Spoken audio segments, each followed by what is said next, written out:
Old Redditors, what's a must-know story of Reddit new users should know? The guy who wanted to leave his wife who posted to relationship advice, but was worried about how she'd react. Reddit told him to stop being a coward, so he told her it was over, then she killed both their kids. For those who want greater detail, Jason Wooley found out that his wife had cheated on him with their neighbor. They had been married for years and had 2 children, so initially, Jason planned to stay married for the sake of their kids. However, he eventually had his doubts about this position and sought advice on Reddit/relationship advice as the now deleted user Jason in Hell. He asked if he should divorce his wife.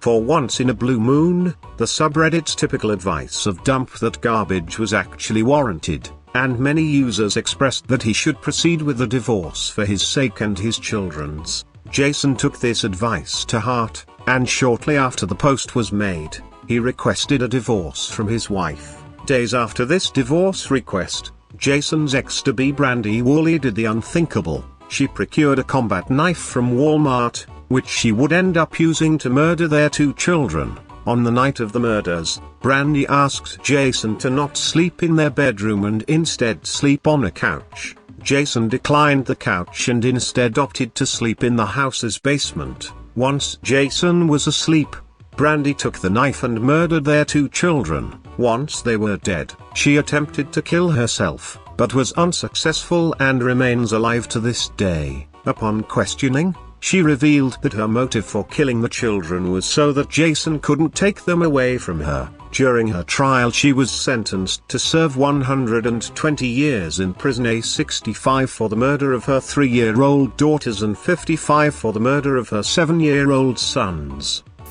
There was that fun time we all hacked the Sears website like 12 years ago and it never comes up in these threads. Basically, Fixler discovered you could visit a Sears web page with a URL such as sears.com/outdoors/outdoor-appliances/chainsaws, and edit to say sears.com/cannibal-supplies/quick-ways-to-kill-barbies, and the web address change would appear that way inside the page. So we all started doing it, screenshotting it, sharing it, and giggling. Then someone noticed the programming on the website was so bad that what we were doing changed the code for everyone. So then Reddit did it a lot more and then Sears shut down their site.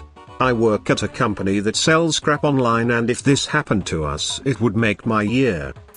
The one that always stuck with me is the guy who peed on a pregnancy test as a joke, and it came out positive, so he posted the picture to Reddit, funny or something similar. Amongst all the tomfoolery in the comments, student pipes up saying that the original poster should go see their doctor immediately. Turns out that the hormone that pregnancy tests detect when produced by males is a symptom of testicular cancer. But the guy ended up catching it super early because of the thread and getting it removed before it became a problem. Isn't this really useful? Or is it too niche? It's not reliable. Sometimes testicular cancer will produce a positive result, but other times it won't. It depends on various medical factors I don't know about. The story of Champ the goat, originally told by user Stoic Smile about a goat who his company would rent out to eat shrubs and do landscaping. I used to work on a forestry and conservation crew. We tried to offer this service with the goat that for some reason hung out in the field next to our shop, which I guess we owned? Maybe. Anyway, the goat's name was Champ, and I wouldn't be surprised if we accidentally stole Champ at one point, because Champ hated to be alone, and if you left him alone, he would find a way through or over any enclosure you left him in and wander around until he found a companion. To Champ, a companion could be a person, a dog, a chicken, a bicycle, a basketball, anything that his little goat mind imagined was a living creature. He especially liked things that seemed to have some kind of life or that made noise, like generators and sump pumps. So when we rented Champ out to people, we warned them that he needed some kind of company, or he would escape. We often recommended something like a blow-up pool toy or even just an open umbrella, just something nearby that Champ could imagine was his friend. Inevitably people would underestimate Champ's squirreliness and assume that their fence/tether/stone wall was sufficient to keep him where they wanted to be, and they would leave him alone. Then we'd have to go find Champ. One time I found him in a scrapyard munching on weeds between rows of crushed cars. One time I found him curled up in the shade in a neighbor's yard with a golden retriever. But I think the best was when he made his way onto an elementary school playground. We of course had a tag on his collar with a phone number to call if he was found since he went missing so much. And one day, we got a call from a school principal informing us that he had our goat. For those of you who don't know much about goats, they delight in climbing on things. So for Champ, there was no place more attractive than the very top of the metal play structure at this playground. The kids were absolutely smitten with him, and he was absolutely thrilled to have so many friends. And he was ecstatic to be at the top of the play structure too. It wasn't until all the kids went inside after recess that we could get him down. I think it was the best day of his life. I can't believe people still remember this story.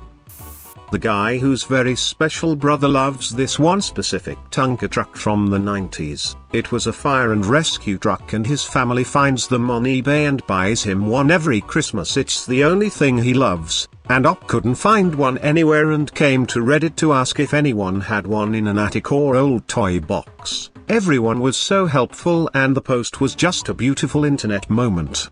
Oh my god, I remember this. Didn't they end up with a ton of them? I'm not sure, but I read it on my breakfast break at work and came back with tears in my eyes. I remember one user in France found one on French eBay and offered to buy it and send it over. Another user had one that wasn't quite the right model. The right one had a silver tow hook on the back and that was very important to the brother, so some other guy who had a metal casting machine offered to make the hooks. And eventually, Tonka heard about the post and a rep came in and said the company would search their warehouses for any back stock of the item. It was so sweet. And then of course some people were like, what if Tonka made up this whole post just to get good publicity? And I was like, shut up you freaking cynics.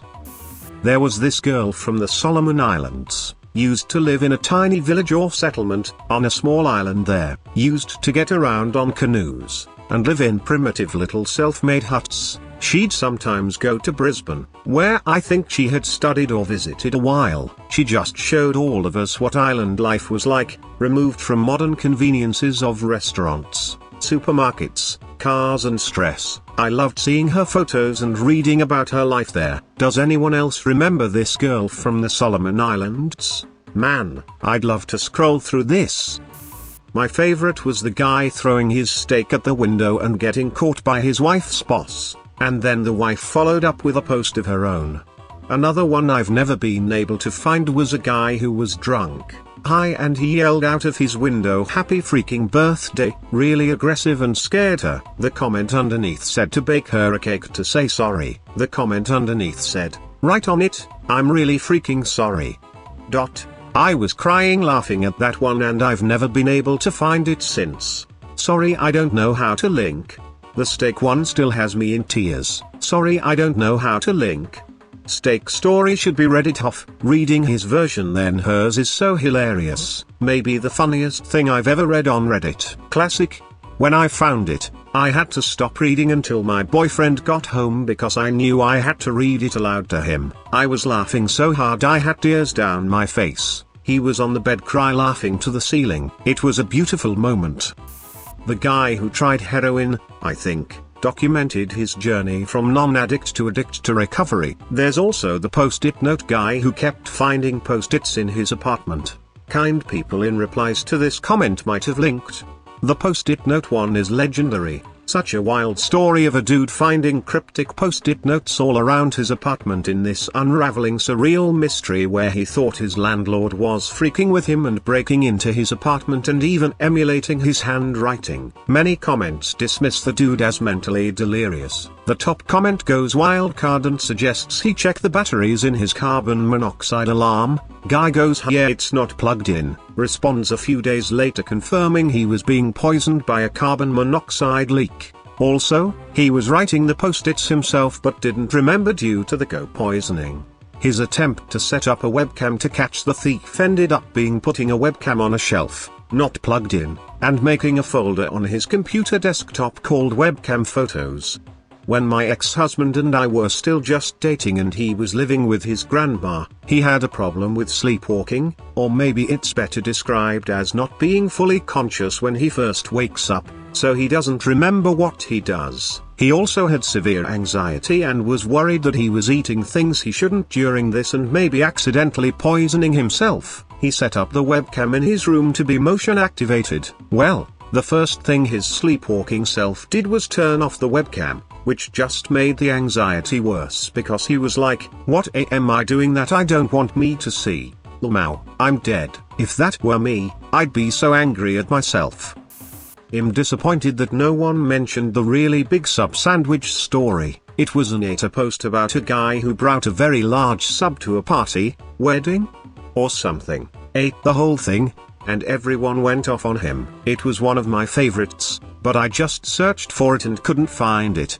I remember when this was posted. I was on an RV trip with my husband and my grandparents and I read the post out loud to everyone and it's one of my fondest memories. We were absolutely cackling and my grandpa wouldn't stop referencing it for months after that. Well, that's not freaking sharing, is it, Alan? Another ATA post that my grandparents loved was the one where the girl gives an invitation to her wedding as a white elephant gift and is Pikachu surprised that no one wanted it.